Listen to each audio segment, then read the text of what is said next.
published.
Facebook Live? Is this Facebook Live? Is it like a link or something? Yeah. It's a link to it. He's trying to go live with it right now.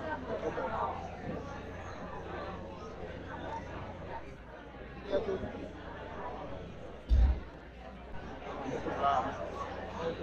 Yeah, because you might, I don't know if anybody is on it, but there's a couple of people asking. Okay.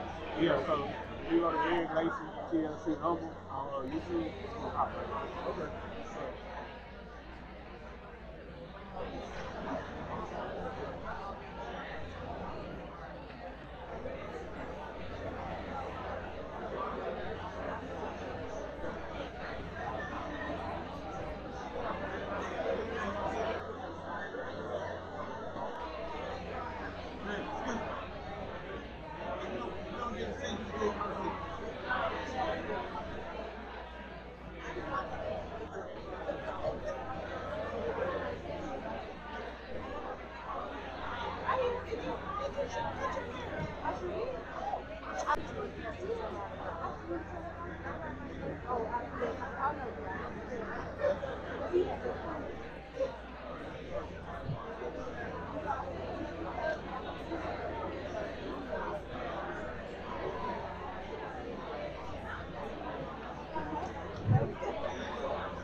Everybody make your way to your seats. Everybody make your way to your seats.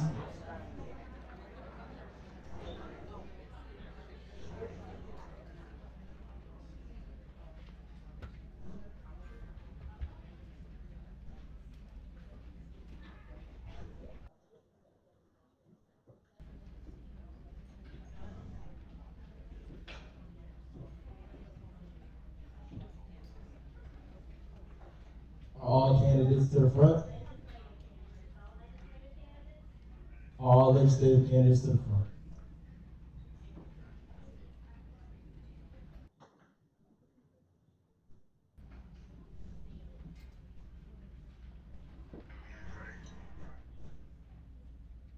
I think we have our candidates up here. Cool. Let's go ahead and get started. First and foremost, again, good evening, everybody. That was good. Thank you, Ms. Tracy and the Lake Houston Civic Engagement Coalition for providing me this opportunity. Yes, as Ms. Tracy stated, the young adults are an untapped population of voters. For now, at least. For now. We're getting up there. We're getting up there. Y'all gonna feel what's there. We asked everyone to take advantage of this time and speak with the candidates. I will make sure that to moderate as best as I can. Candidates, I mean, y'all gonna do your thing. And also, I want to say for a fun fact that it was on Haley's video. First one else, there was a video of Haley. Did you know that approximately 22% of the Lake Houston area voters are 18 to 34 years of age? Which, like I said, at least a little more.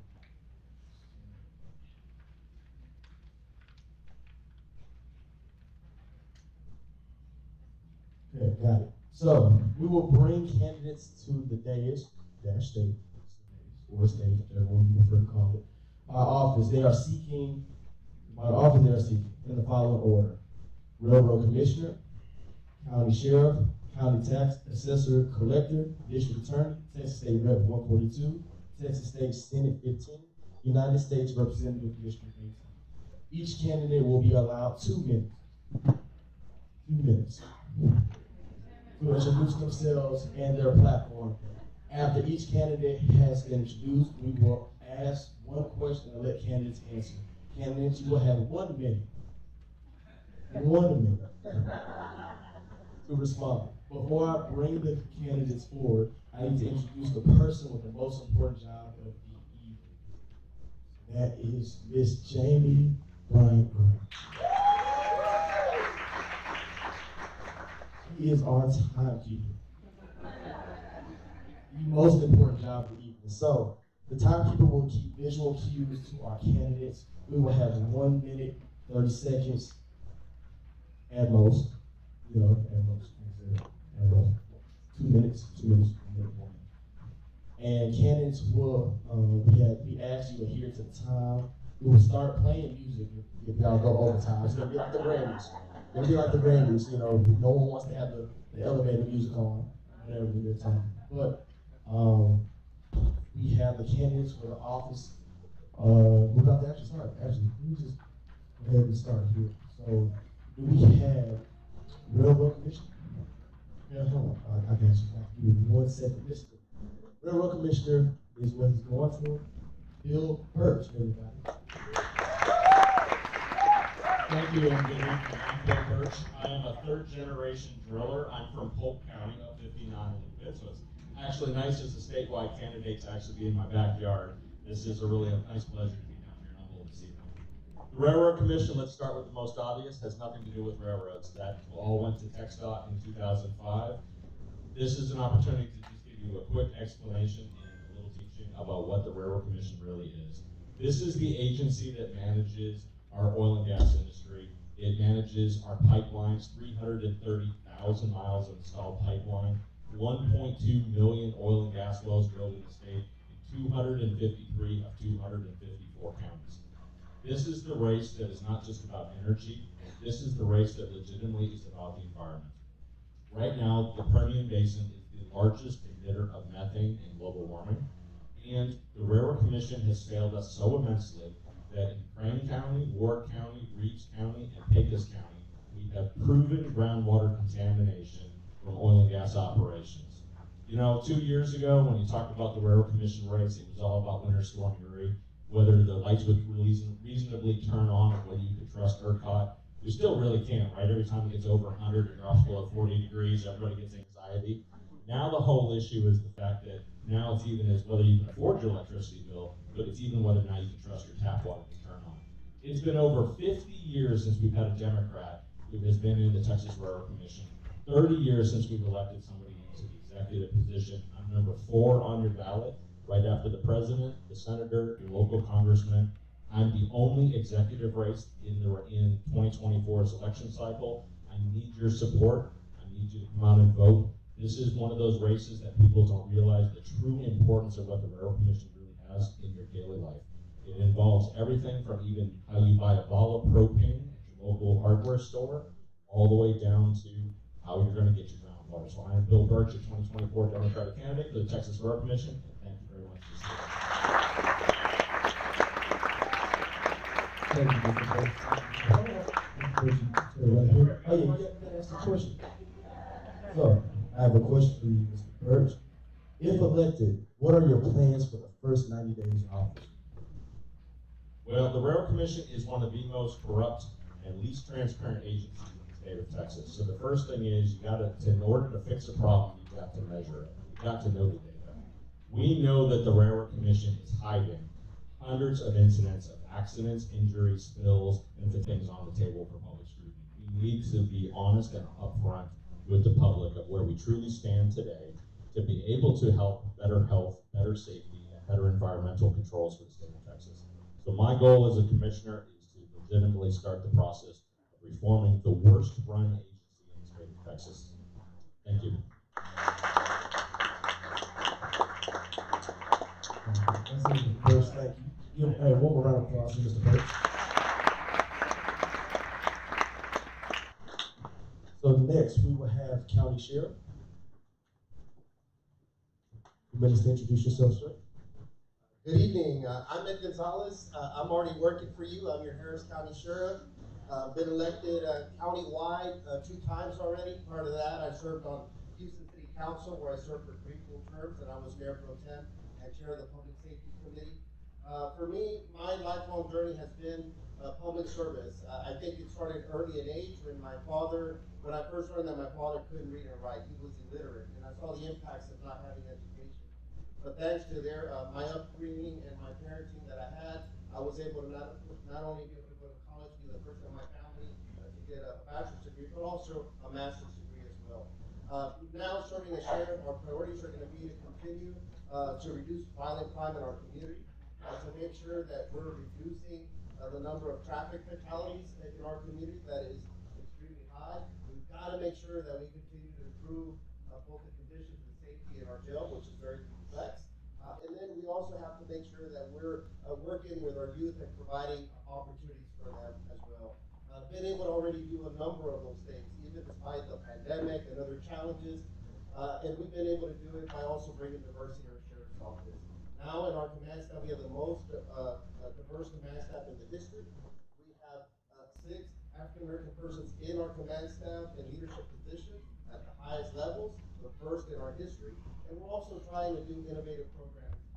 We provided body-worn cameras to all our uniformed deputies, as well as now we're 500 of our detention officers also now have body-worn cameras, and by the end of the summer, all of them are going to have it. We believe in accountability and transparency. Yeah. And we're also we've also implemented other programs to make sure that we're not just always dispatching deputies or law enforcement to scene. We're also now working closely with a program that's working where we divert and send social workers to address some situations that may not require law enforcement. It's very successful. Time is running out. I'm Ed Gonzalez. Thank you for your Thank you, Mr. Gonzalez. So we have one question for you as well. If elected again, what are your plans for the first 90 days in office? Well, for us, the work never stops. I'm always out in the field. You see me many times, day and night. I'm hands-on. I'm also, by the way, a product of the And thank you all to the Lake Houston and groups for putting this on. I'm a product of this community. I live out here. Again, it's a continuation of what we've already done. We got to make sure that we're reducing our jail population, bringing in more programming to our county jail. We've launched a successful program today. We just celebrated our Women's Empowerment Center for women clients that are incarcerated. We're seeing tremendous changes that are happening. We're bringing programming inside. It's really transformational work. We want to do more of that, so it'll just be continuing to improve on that, learn from our mishaps and things where we've gotten it wrong. The buck stops with me. I get it. I understand that. I embrace that. Some things we do great, other things we do okay, but we can always do better. We can always do better. So thank you very much. Thank you, Mr. Gonzalez. Thank you, Mr. Gonzalez. So next we will have, well, first and foremost, if there's any more legislative candidates in the room, you may come to the front. If not, I'm just making sure. Yeah. All right, cool. All right. Next we have the county tax assessor collector position.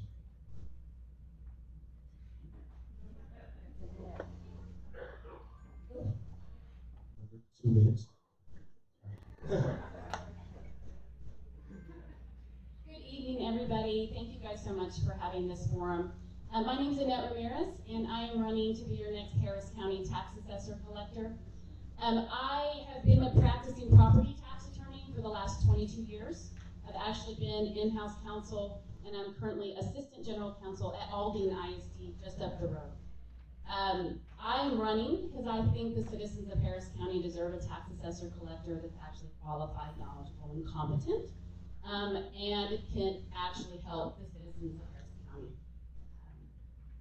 There's not a lot of education and outreach coming out of that office right now, particularly in our minority communities, and I've seen it at Aldine because I've done it for so long, that we have a lot of folks out here, particularly maybe in Bordersville, and Acres Homes, that have title issues, and there are some airship issues, and due to the taxes being so high, they really have a hard time protecting their airship property, their family property, and as we all know, that connects directly to generational wealth.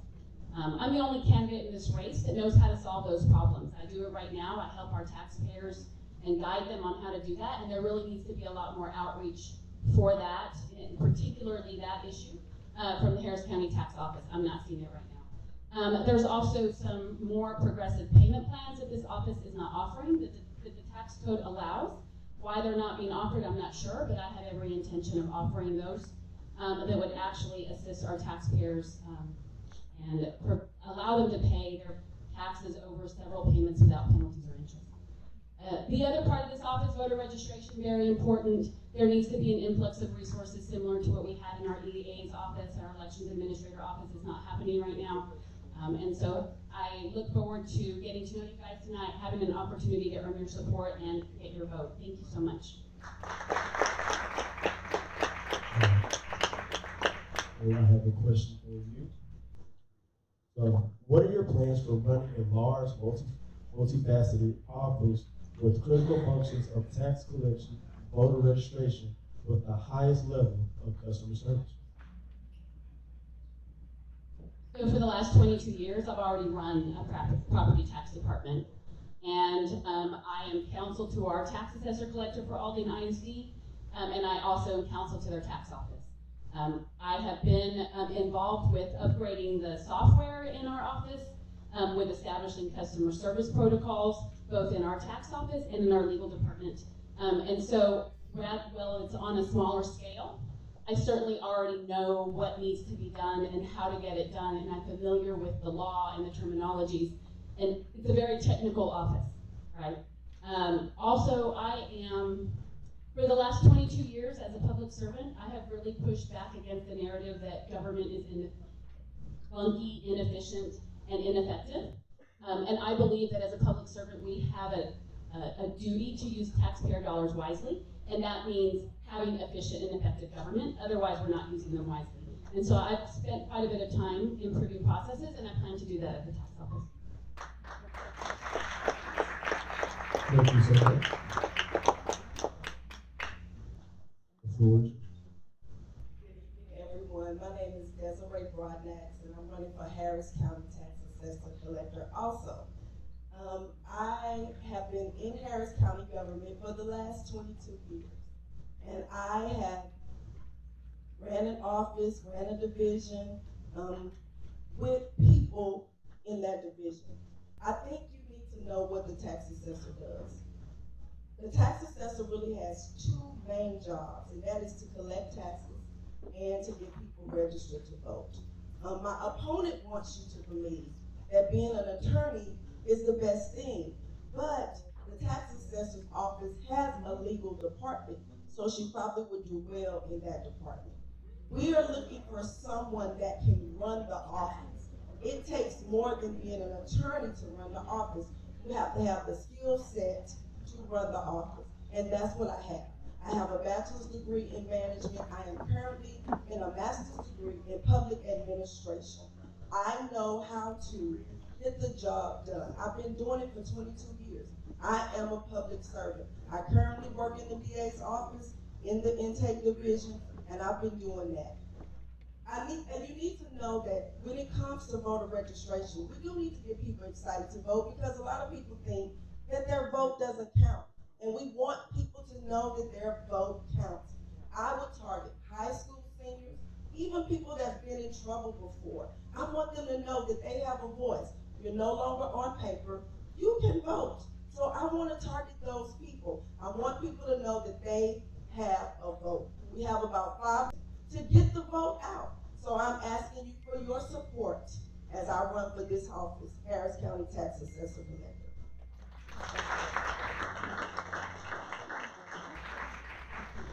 All right, thank you. I also have to ask you this question too.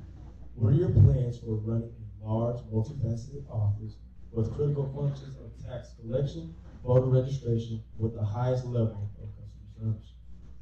Yes, my plans is to modernize that office because it needs to be modernized. I have a lot of ideas that I want to implement in that office. I want to implement an escrow. I want to give wait time so when you go to that office. And I want people to know how important that customer service is. The county gets a bad name. When you call the county, you know, people have always said the people in the county are rude. When you call the tax assessor's office, you will not have that problem because I am dedicated to you having the best quality customer service when you call that office. Thank you, thank you. Also, we have one more candidate for Harris County Tax Assessor. So look, everybody's gonna laugh at me for saying, but we have 2 minutes for an introduction. We got 1 minute to answer the question. Good. Good. Well, being that we're in the church, I guess we serve an on-time God, and I'm glad to be on time. I am Danielle Keith Betts, your candidate for Harris County Tax Assessor Collector, born and raised in Houston, Texas, a second-generation real estate professional. Where on a community level, I help families protest their property taxes and come up with affordable options for their delinquency repayment. I'm an affordable housing expert where I've worked on affordable housing projects upwards of $200 million across Harris County. And so I understand the needs of our community to have affordability at the forefront. And I want to bring that to the tax assessor's office. In this race, I'm the only candidate who's been doing voter registration. As a deputy voter registrar for over 5 years, I've been committed for 20 years doing voter registration. The state of Texas is laser focused on Harris County because of our turning blue. As a Democrat, a lifelong Democrat, I understand the need to protect democracy. Voting registration is the first step that any individual, regardless of socioeconomic status, can participate civically to make sure that their voice is heard. I will protect that voice. When you protect voting rights, you protect women's rights, you protect our families, our children, minority communities, and just democracy as a whole. So I want to make sure that you understand that you will have someone in this space that can not only handle the administration of this job across taxes, across disability placards, across title registration for our automobiles, as well as beverage tax. But you will have someone who will be standing on values that are important to you. So again, I'm Danielle Keith Best, your candidate for Harris County Tax Assessor Collector. All right, so I have to ask you this question. What can you do to assist homeowners in ensuring that they understand their options in assessing property tax relief programs and alternate tax payment plans to help keep them from losing their home? So in my experience, homeowners are in need of educational programs. They need to know what programs are being offered from this office to them in an effort to maintain generational wealth. You know, our parents, our ancestors did a lot for us to have the homes that we have, and making sure that we can maintain that on an affordable level is important. In my experience in affordable housing, we use a HUD calculation of an average median income. That means I'm not looking at just what you owe, but I'm looking at what you make so that I can ensure that you can pay it back reasonably considering your income. So I would like to bring affordable standards in assessing the delinquency repayment options for families to preserve their generational wealth. Thank you so much. Thank you so much. Right on time. Amen. So I know you walked in a little bit, so 2 minutes. You got this. It's not my first time. And I do know that this beautiful smiling woman here is going to grab me if I go. So, hi, my name is Sean Tier. I'm running for Harris County DA. I have been in that office as a prosecutor for 11 years, in that office total for 13. I've handled every kind of case, from JP traffic tickets all the way up to capital murders and everything in between. I spent the last 6.5 years supervising over 200 lawyers in that office, handling it in the felony trial. I was responsible for prosecuting and making recommendations to plea bargains for all the murders in those courts, all the sex assaults. I know how to do the job. And more importantly, I believe in the mission of that office, the oath that every prosecutor takes, which is to see that justice is done in every case. The prosecutors there still believe in it, but they're not any better. Because that office is broken. We have hemorrhaged good lawyers to different counties. We have second and third year prosecutors handling murder cases right now. And that's why you're seeing the violent criminals walk. But that doesn't mean that we're not locking up more people now than we've ever locked up before. Our jails are so full that we're paying $50 million to bus people to Louisiana and Mississippi in between their settings.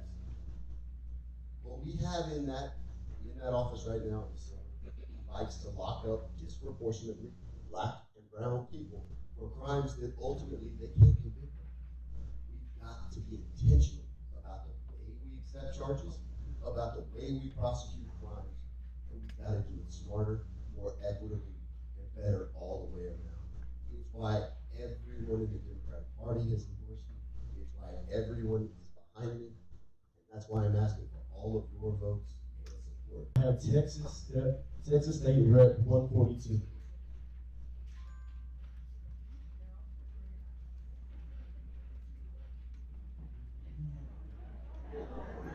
You know, that was a great moment right there. Thank you, and good evening to all of you. My name is Harold Dutton, current state representative in District 142. My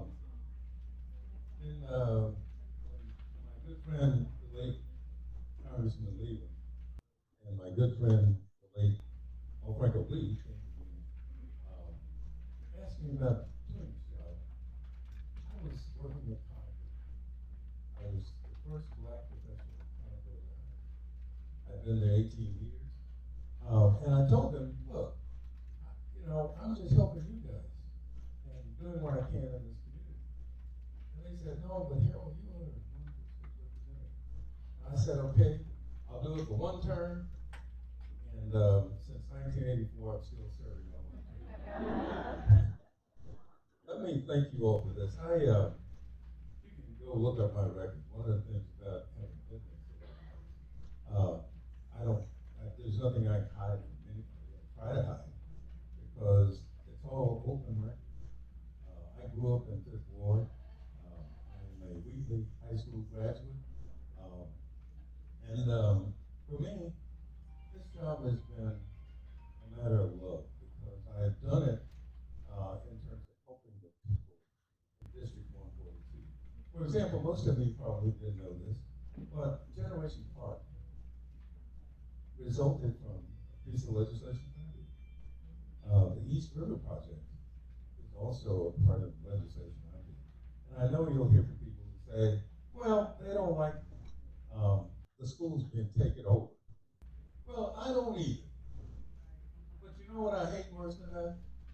I hate failing schools. And I know that something has to be done about failing schools. And when people ask me now, they said, well, how do you know if it's going to get better, Harold? I said, I don't. But what I do know is we can't stay here. Thank you. My name is Harold Dutton. I appreciate your vote, and I'll be happy to answer whatever question you have.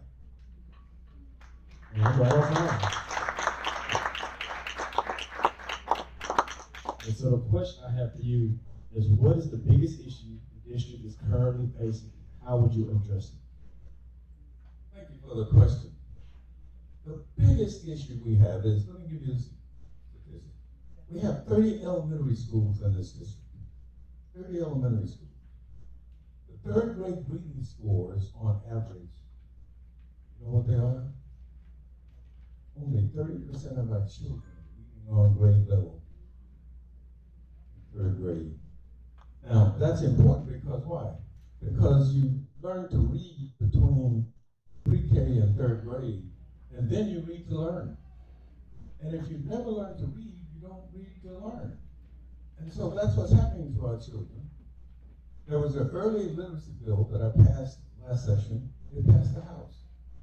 It would have changed the dynamics for all of our third graders in reading. The governor didn't like it because I was against vouchers.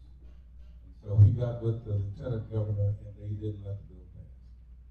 But that's the biggest issue, is educating our children to make sure they have a future. And I think every school ought to unlock the genius in every child that shows up. Thank you. Thank you. Thank you.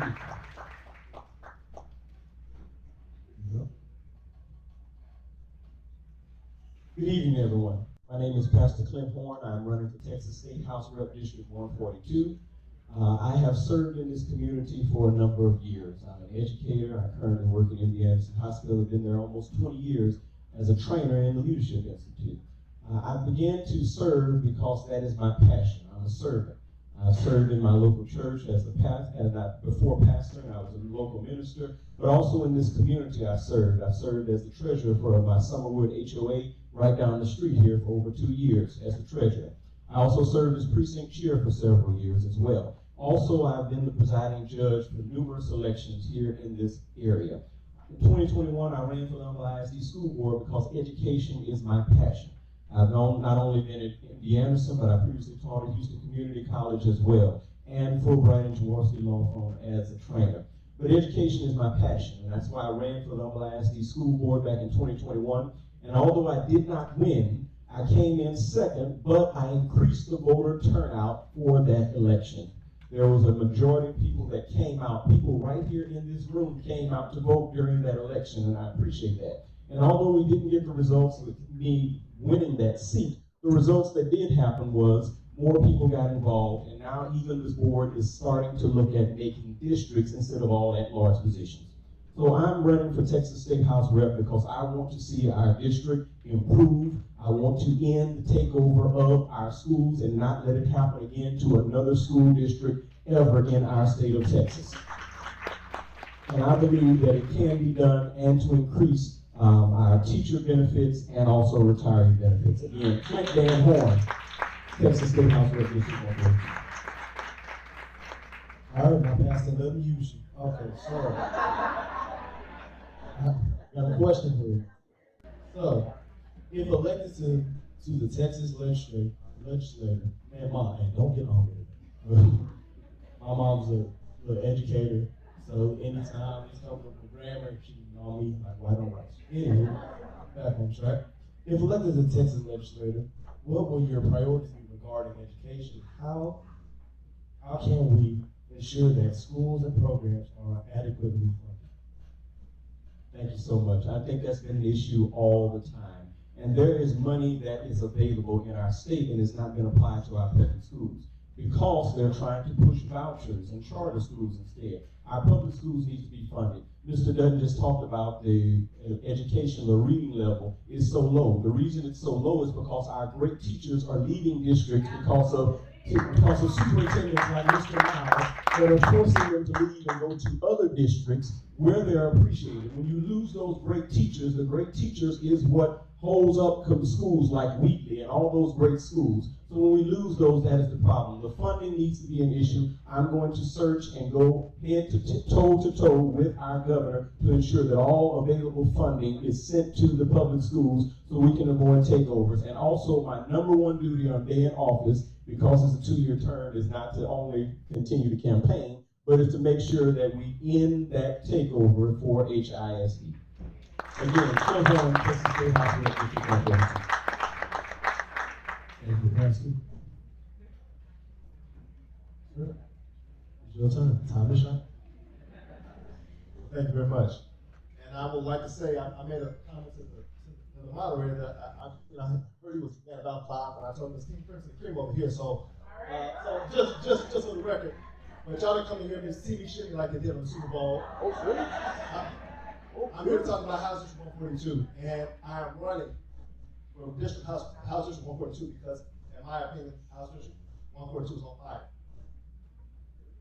We've heard about there is a takeover, and it came out of 2 schools were cited from District House District 142. We've heard about cancer clusters in House District 142, infrastructure issues, House District 142, extremely low voter turnout in House District 142, and I felt so strong about this house fire that I resigned from my position as a trustee for Harris County Department of Education while representing the 1.2 million people for Precinct 1, and since it's Black History Month, I might as well say I was the first African American president in 132 years. But I felt strongly enough that I decided to resign from that position to run for this seat because it's necessary. Particularly my background as a trustee, I was at the very top of the education food chain and realized that you can do so much while the children are in the building, but you also have to address the children when they go home. Mom and dad do not have a job, and they're moving every other month. Kids are not as worried about school. They don't have anything to eat. They are not as worried about school. So in addition to fully funded schools from K up to the state, to university level, I want to make sure mom and dad have a job. I want to make sure they have good paying jobs so they can bring more money to the house, and more houses, and more business to the community, and therefore you get more things like grocery stores and all these other things that come with high functioning areas. So that is one of the things I'm most passionate about, making sure that those things happen. One of the last things I got a chance to see when I was a trustee was the signing ceremony. We had about 50 students that graduated from our adult education program, the biggest one in the state, and they got jobs on things like nursing and welding and construction. And one of the students mentioned that he was homeless, but he had got a job. My only question was, how do we have more people? And that's what I want to do, increase the jobs so we can have more opportunity in District 142. Thank you very much. And I look at things go slide. I need to stop all my black and old girl folks in the building. All right, so the question I do have for you is, what is the biggest issue the district is currently facing, and how would you address it? Well, the biggest issue that I see, in addition to the schools being taken over, is poverty. So you have to address the schools for sure, and make sure that you have high quality teachers, and make sure you don't run them off. But you also have to address mom and dad. So one of the things when I first got elected as a trustee that I saw was there was a life expectancy zip by zip code, and the lowest life expectancy was in the zip code that sits right between Wheatley and Cashmere, the 2 schools cited in the takeover. That is a problem, and it also has the second lowest income. So addressing high pockets of poverty, and that's why the economics of the neighborhood is very important to make sure, again, mom and dad have those jobs to upswing the neighborhood to make sure that happens. So that is definitely one of my biggest concerns, making sure that we bring more jobs to the neighborhood. Also, turnout voter, and one of the voter turnout, because one of the things I'm actually about that life. I'm actually planning for one of the lawsuits that came out in 2021, one of the laws that were passed in 2021 for voting. I didn't like it. They restricted votes specifically for District 142, so therefore I filed my name as a plaintiff for the lawsuit. So I'm really about that like it. I'm gonna invite everybody out to the function I'm gonna have on this Saturday the 24th to increase that voter turnout. Because if we increase the voter turnout of District 142, we can have flip Texas. And that's the end. You know where that's North Light Chuck, just a little darker. But I appreciate your time. Thank you. All right. First of all, let's do a check. Everybody doing all right? We're doing good? Candidates, y'all okay? Sure? Perfect. All right, so next we will have Texas State Senate 15.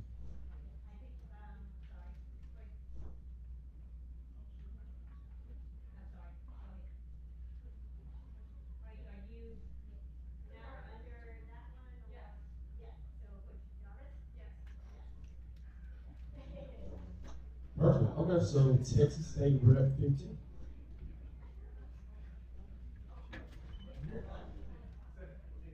Yeah, State Senate.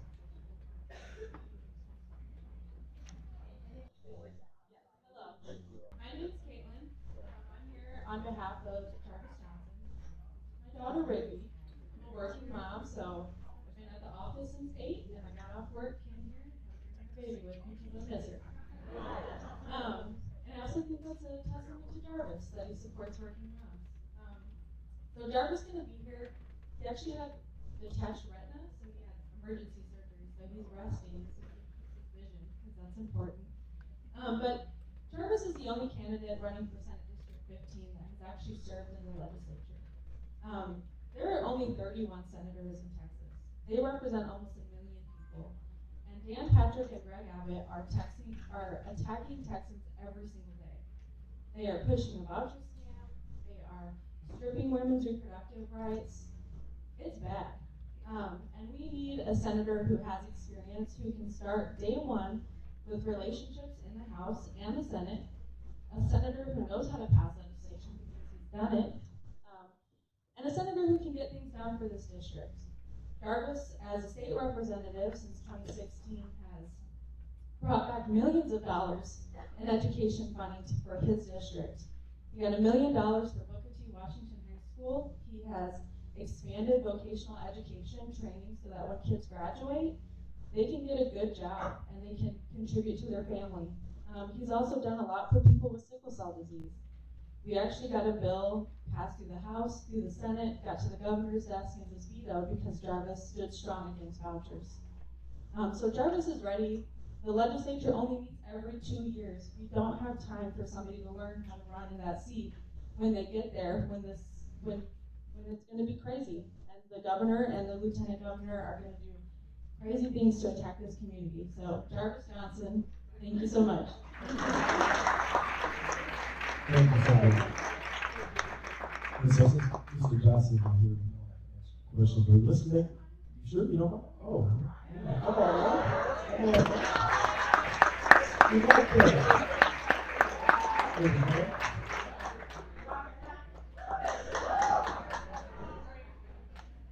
So, the person that held this seat previously was in the position for 40 years.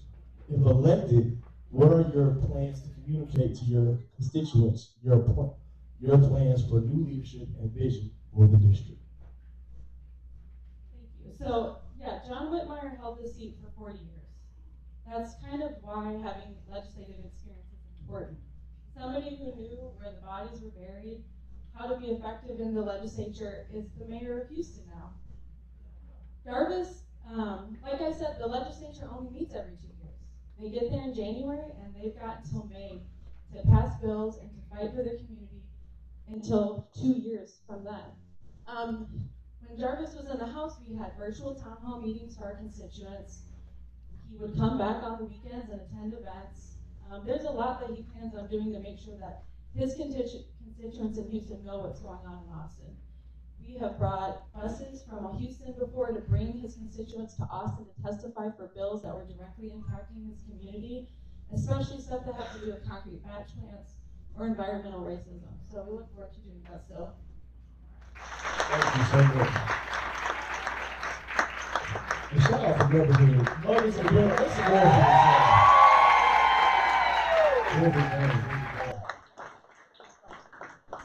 Oh, the biggest role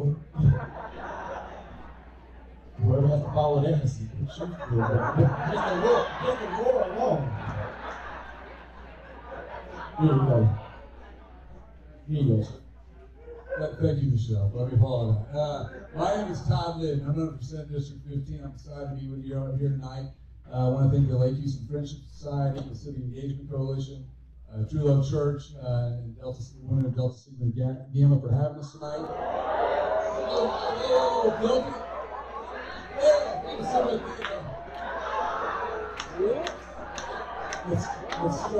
Delta Sigma Theta. I know.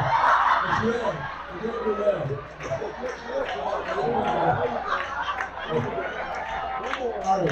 red. It's red. All right, let's and the amazing women of Delta Sigma Theta. My name is Todd Lydon. I am honored to be here. And I got in this race really to stand up to the politics, fear, and hate. Politics of fear and hate. Greg Abbott has been practicing for far too long in this state. I was born and raised here in Houston. I grew up in a family. My mom and dad raised my brother, sister, and me to understand that all people are worthy of love and respect. Education is the key to your future. We all have a responsibility to get back and serve. And that's how my wife, Jennifer Litton, who's a breast cancer doctor at MD Anderson, and head of clinical research at MD Anderson, have raised our 3 kids. Right? I'm an attorney mediator here in town. Our kids went to a school called Roberts Elementary School. 40 languages spoken at home, Roberts. It's an HISD school.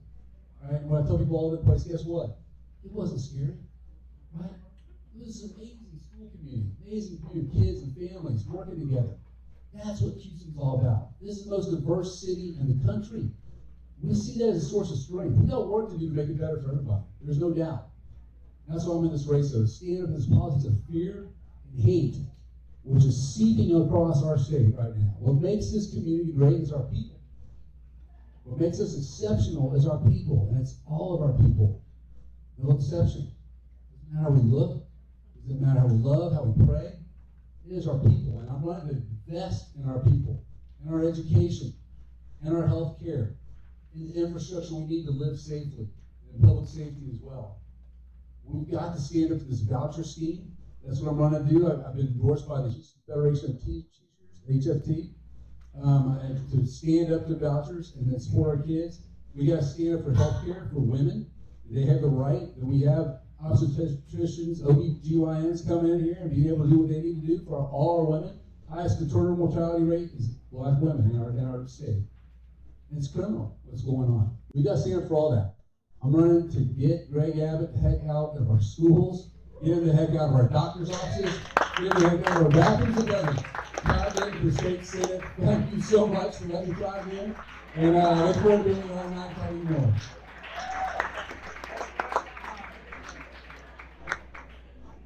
Great recovery. All right, so I have a question for you, sir. How do you plan to represent the needs of our constituents in a district with diverse needs and boundaries that stretch from Humble to Westview? If you got my car tonight, I got a map on the back of the car. All right, this is what our district looks like. It's a blob. It's Exhibit A for gerrymandering. All right, this is what it is, and it does. It stretches from here to Tascasita, over to Acres Homes, down to Westview, Bel Air, Meyerland, over to Pleasantville, all over. And the only way I know how to represent that is be present. Be present everywhere. Be present, be open, willing to listen and learn. I'm honored to say I mentioned I had an endorsement of HFT earlier. I've also got an endorsement of the Texas Coalition of Black Democrats in Harris County, the Tejano Democrats in Harris County, and also the Harris County Young Democrats. I've been working, why I've been endorsed by all these groups, because I've been working hard to be present, be there. Also ran for Congress in 2018 against Ted Poe, and then against Sam Crenshaw. We ran in 2018, we got more votes than Hillary Clinton got in 2016. Right? I'm going to work my tail off. Guess what? They gave us a gift. There are 15 House districts, including 142 that are in here. We can use this as an engine to change Texas, to make Texas blue. That's my red card. Thank you all so much. Appreciate it. Todd Lydon for State Senate. Thank you, thank you. Thank you, thank you. Hold on. Pastor, we almost had a stampede. I'm just letting you know. It was about to get ugly. You about to hear who are we, my sisters and me. And so we have next United States Representative District. Oh, yes you are. You know what? Let me back up. Thank you. Good evening, everyone. My name is Michelle Bonton, and I am your candidate for Texas Senate District 15. And I am a native Houstonian. I am a wife, mom, and grandmom. I am a graduate of the University of Houston downtown and Prairie View A&M University. Yes. I am a resident of the Lake Houston area. I live right over in Summerwood, retired educator, and also a business owner and entrepreneur. And I am running for this seat because it is open for the first time in 40 years. And I want to make sure that it counts for our community. I am running because I want to bring the collective personal and professional experience that I have to the table. SB 15, you all have asked the question. SB 15 is very broad. It is very diverse. And it requires someone who has walked in multiple places and had multiple experiences. And that is what I am bringing to the table. The other thing is that when I look at what is going on in our community, when I look at what's going on in our schools, when I look at what is going on in our neighborhoods, I am compelled to run. I am a public servant, and I have been serving for the last 25 years. And I am not a person who likes to sit back and just talk about what needs to happen. I am a change agent, and I bring change. You all loved Haley. I am the reason that Haley knows how to play the drums. I founded Rose School for Performing Arts because our community lacked a performing arts program, and so I did that. And I have been advocating. I've not held public office before, but there's legislation that I have moved down in Austin that I've given testimony on. I've been advocating in the community, and I want to advocate for you. Thank you.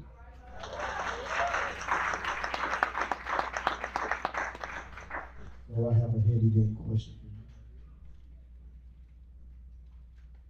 you. The person that held this seat previously was in this position for 40 years. If elected, what are your plans to communicate to your constituents your plans for new leadership and vision for the district?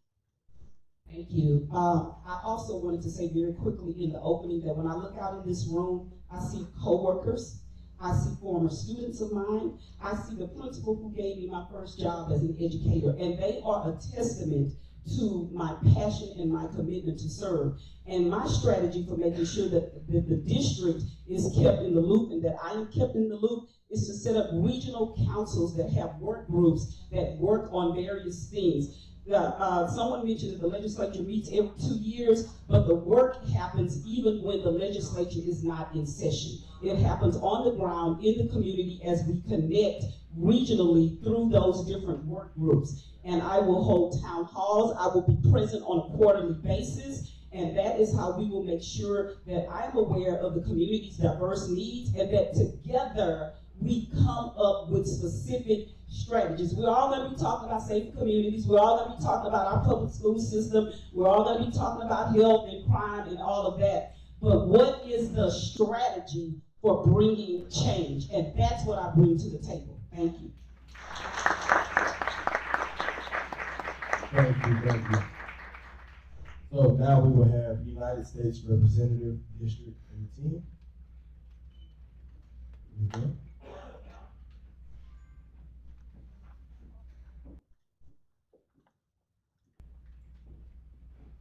Good evening.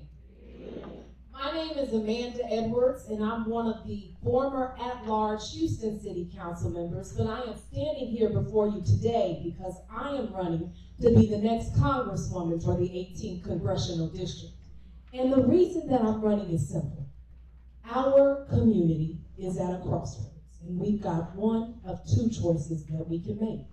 One can involve us, has the opportunity not just to get by in our community, we want you to thrive in our community. And that's going to require us to bring a fresh perspective, new solutions to the table to tackle some of the lingering challenges around housing, economic opportunity, education, healthcare access. But it also requires something different. That is a vision for our future. That is making sure that everybody in our community has the ability to reach their full potential. I know what it means to be able to reach my potential because I grew up, I'm a product of public school. I went to Eisenhower High School, went to Emory, went to Harvard, came back home to Houston where I practiced law and then became one of the at-large city council members. And I used that platform to make sure that I was making a difference in the lives of our residents. People who had experienced damage after Harvey, people who had needed small business support, people who needed someone who could bring forward innovative ideas. This seat doesn't belong to me or anyone else who's running for it. It belongs to you. You all in the 18th Congressional District get to decide when it's time for change.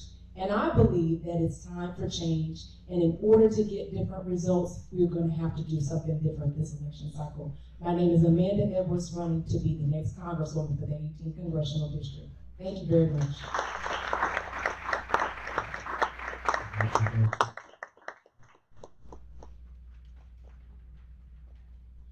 Again, question for you.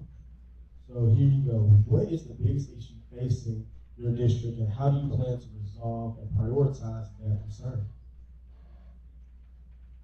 You know, I talked quite a bit about issues around the meat and potatoes issues, and I'll share with you very quickly.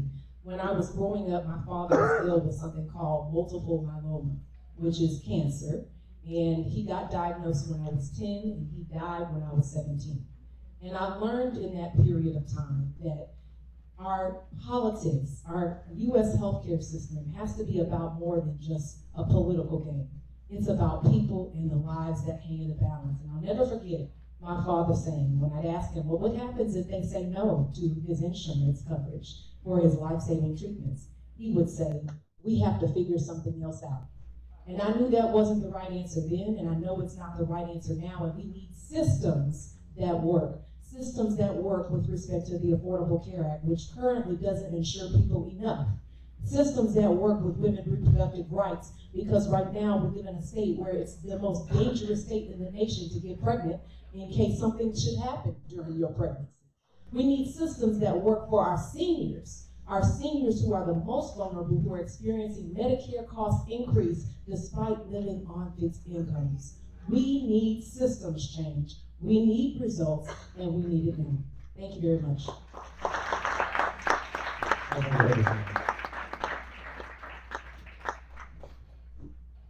We have one more, same position.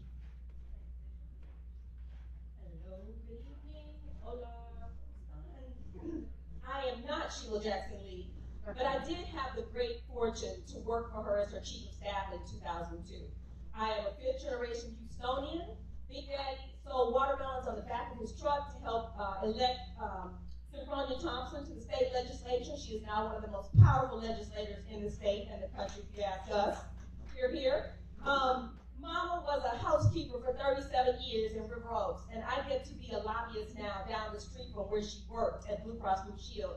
I am here not as a lobbyist. I'm here as someone who is supporting our Congresswoman, because I know where she's been. I spent 18 years working for members of Congress, including John Conyers, the father of the MLK bill, the father of voting rights. I brought some receipts. That's what the young people say. I brought some receipts.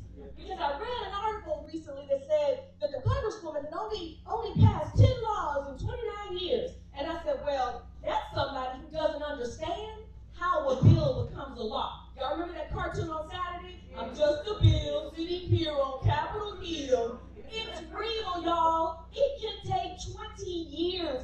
John Conyers for 38 years kept reintroducing reparations. It's still not a law. And I said, 10 is a lot. 10 is a lot. But I did my research. Google is my friend, right? Okay, so here's what we got. Here's what we got. It's all relative, however. 29 years. But let's go back to her three predecessors. The late, great Barbara Jordan, in office 6 years, introduced 307 bills, passed 16 laws. The great beloved, I love him to this day, Nikki Leland, introduced 2 bills, passed 2 laws.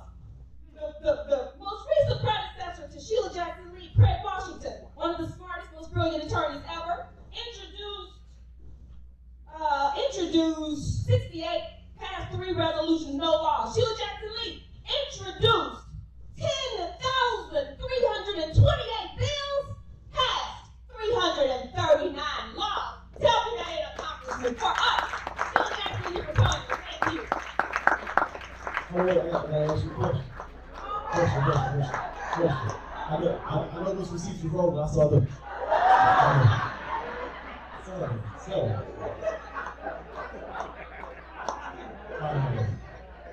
So the question I have for you is,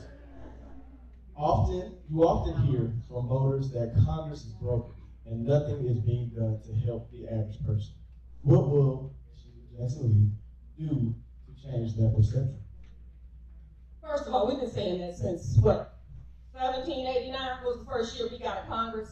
No, people have never been satisfied, nor should we be. We should never be satisfied. We should always challenge our lawmakers to do better, to do more. I don't have the time because you're only giving me a minute. The pressing challenges are access to help, housing. Do you know that in Harris County there has not been a single housing voucher since 2016? Raise your hand if you knew that. I didn't know it. I was looking for housing for my uncle. Not a single one, because Texas won't accept the federal money that is available. That is what Sheila Jackson Lee is working on, is fighting for every day, fighting for every challenge. She's bringing EPA back next week because they didn't test enough families who were exposed to creosote over the last 30 years. You name it, she's been there. How many COVID testing sites did she have? You can't name them, I can't either. How many vaccination sites? I can't name them, you can't name them. That is what she does every day and will continue to do for this community. Thank you. Thank you so much. Thank you so much. Y'all, please give these candidates a warm round of applause.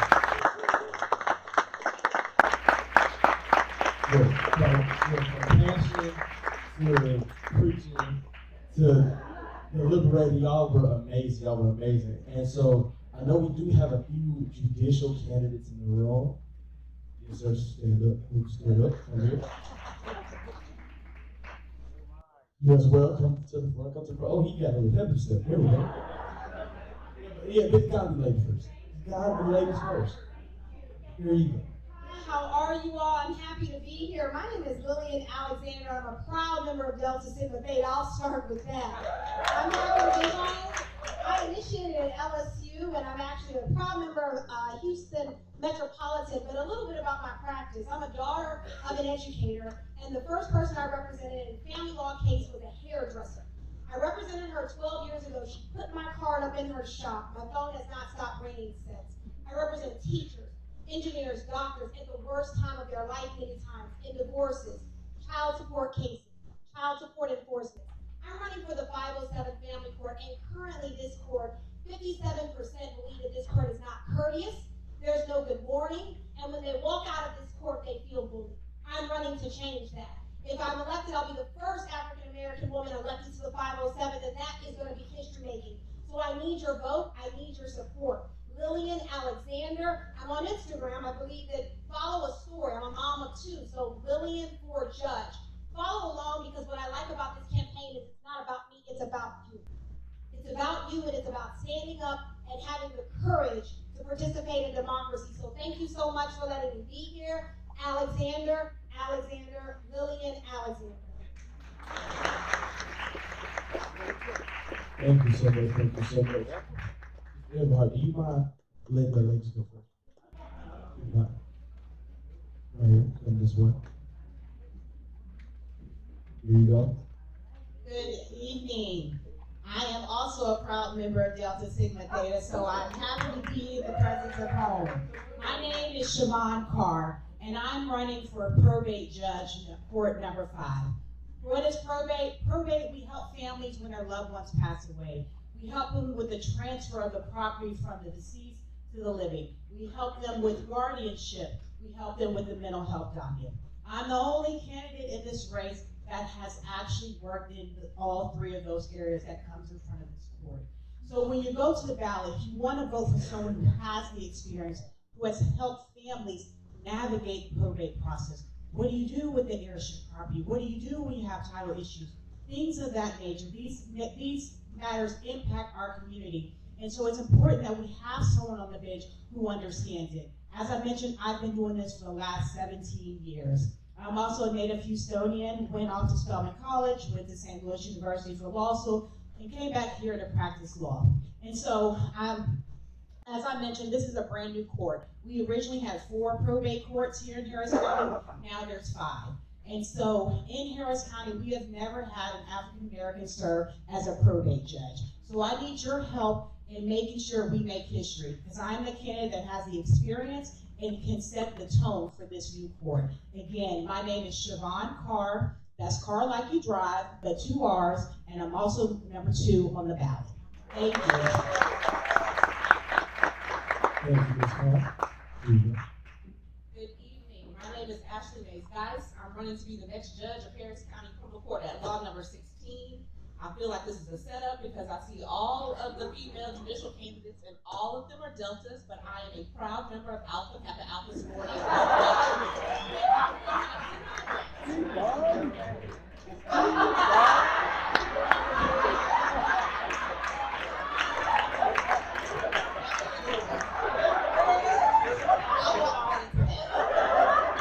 I'm running to be the first African-American woman to sit as the presiding judge of Harris County Criminal Court at law number 16. I have the experience. I'm the only woman in this race who has the only candidate at all who has previous judicial experience, having been previously appointed in 2022 to serve out the remaining 11 months of the wonderful Judge Erica Hughes' term in Harris County Criminal Court at law number 3 once she was appointed to a federal bench. So I've done the work before. I don't speak in hypotheticals. I speak in actuality. In my 11 months on that bench, I reduced that docket by 20% because I understand how to run a courtroom. I understand how to manage case flow efficiency. I, in my courtroom, intend to have effective and efficient case flow management. I'll bring equal justice to the bench, and above all, I'll prioritize transparency. As a resident of Humble, I cannot tell you how excited and thrilled I am to see this crowd tonight. We are here, we are engaged, and we deserve to have the community out here where we are because we have issues that need to be tended to as well. So as the next judge of Harris County Criminal Court at law number 16, you will see me. I intend to be out and about educating on the issues that take place in the courthouse, educating on the law, making sure that I'm just not sitting on the bench, but going beyond the bench and reaching out to communities. Again, I'm Ashley Mays Geis, running for Harris County Criminal Court at law number 16, GUICE. Guys, not Gucci. Thank you. We almost had another moment in here.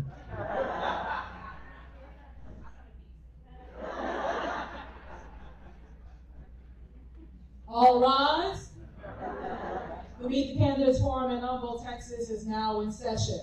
I am your candidate for the 152nd Civil District Court, Takasha Francis. And I am also a very proud member of the Delta Sigma Theta Sorority Incorporated. Thank you so much for having us tonight, and I'll try to keep my comments as brief as possible, but very simply, one of the reasons we keep emphasizing that we're members of Delta Sigma Theta is because we were founded on social action, which is why we're here today. And 111 years ago, our founders understood that we had to go outside the walls of what was happening with us to look at what was happening in the community, and that's why I'm running for judge. The reason I'm running for judge is because I believe that we need to bring community to the courthouse. What that means is that the community needs to be educated and informed on what to expect when they come into our courts. I also believe in judicial efficiency. We should make sure that our courts are run in a way that we don't have unnecessary backlogs, and efficiency, professionalism, and courtesy when you come into the courts. And finally, last but not least, and I'm gonna rest here, judicial conduct. Judges are expected to be fair. They're expected to be impartial. They're expected to be above reproach and to exemplify integrity on and off the bench.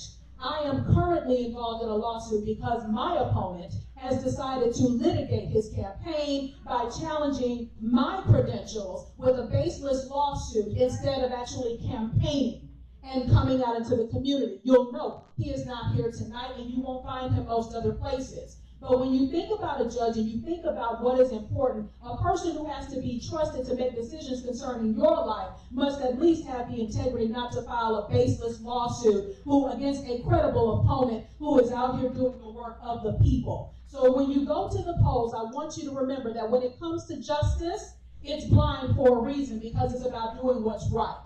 And when it comes to justice, don't take any chances. Vote Takasha Francis. Takasha Francis.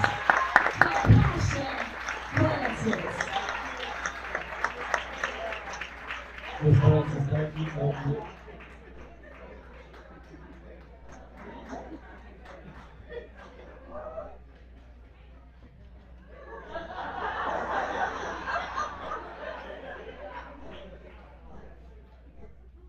Isn't that great? I get to follow that.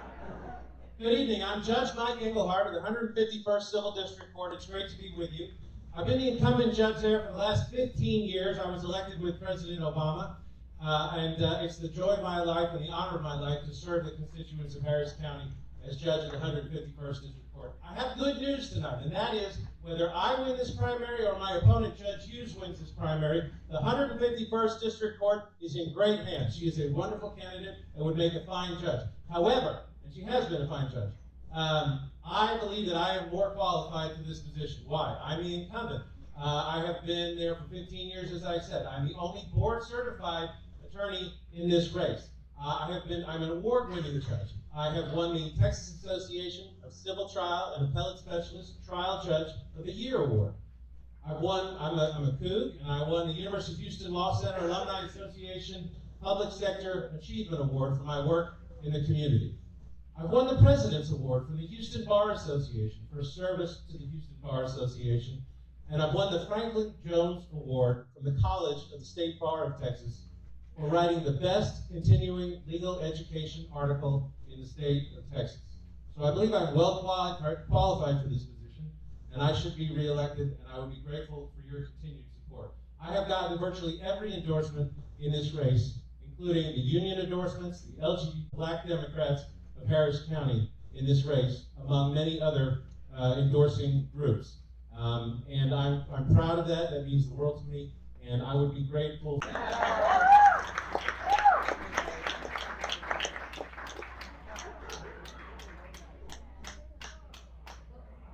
Good evening, everyone. My name is Erica Hughes. I am currently seeking your vote for the 151st Civil District Bench. A little bit about me. I am a member of Delta Sigma Theta Sorority Incorporated. Good evening, Saras, and thank you for this opportunity. And kudos to you for bringing this crowd out tonight as well. I'd like to add, I attended Prairie View A&M University and obtained an electrical engineering degree. After that, I went to Thurgood Marshall School of Law. I served as the Harris County Criminal Court at Law No. 3 judge. I've also served in the United States Army. I am a veteran and was honorably discharged as a captain. I've also served as a U.S. immigration judge. I was appointed under President Biden by Attorney General Merrick Garland. I want to say this. You just saw what happened. He told you all of these accolades, but he did tell you that he sued to have me removed from the ballot. We went all the way to the Supreme Court, and he challenged my credibility and my credentials and charged me or accused me of a felony of forgery. So when he passes the card out to you tonight and he seeks your vote, mostly African American women are in here. He wants your votes, but he doesn't want African American women to run against him. Democracy matters, your vote matters, so I will let you decide. I'm qualified, I'm credentialed, I should be in this seat, and as a judge, you should have character on and off the bench. If you will attack a military veteran, a U.S. immigration judge, then I submit to you, you would have no chance at equality in the court of law. If it can happen to me, it can happen to you. So do not be fooled, do not be confused, and do not be dismayed. When you go to the voting booth this year, I want you to remember, you cannot lose when you vote for Erica Hughes. Again, my name is Erica Hughes for the 151st Civil District Bench. All right, let's keep these up, man. Let's keep these up. Let's go for all the candidates again. And also guys, just stop real quick. Make some noise for yourself for being here. What an amazing night, what an amazing turnout. I want to thank Delta Sigma Theta Sorority Incorporated. I want to thank y'all for sure. Ms. Mary, Ms. Tracy, thank y'all for putting this on. This is an amazing event and turnout. Make some noise. I'm going to take some personal privilege here. Sorry, Tracy. Tracy keeps us on the run of show here and going. So as you guys saw tonight, there were some heated exchanges, things you may not have known that are going on. So part of Lake Houston Civic Engagement Coalition is to bring these candidates out to our community. So as many of us, the leaders in this community, we got tired of going to the polls and selecting somebody we thought may represent us. So we came together collectively in our communities and made this happen. We've grown. I think our last event we had 75, 80 people, and tonight we have doubled that. And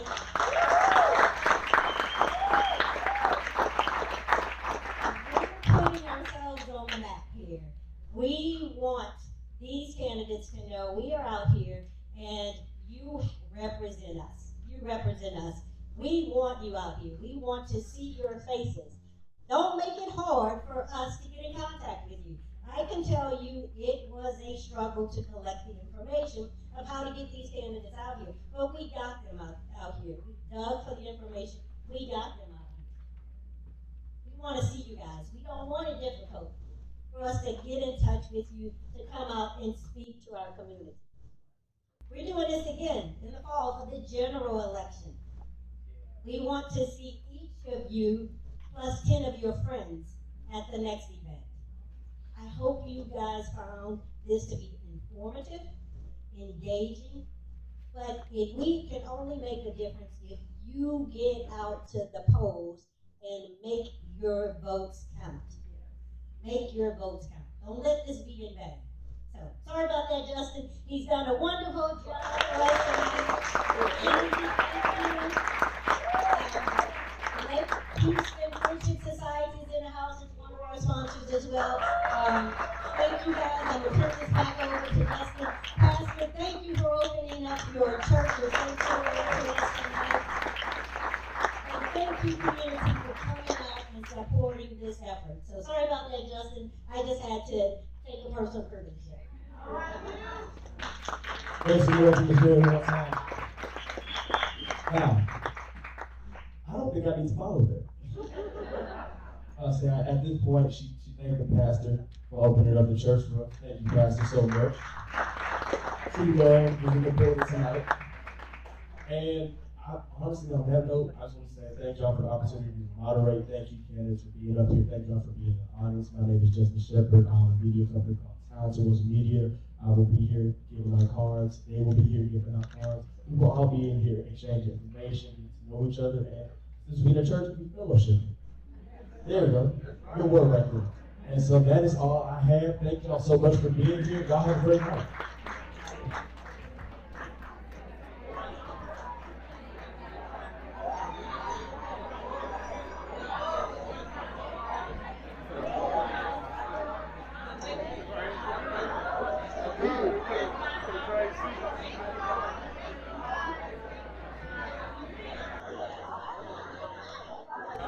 Hey, last night, all builders to the front to take a picture. All builders to the front to take a picture.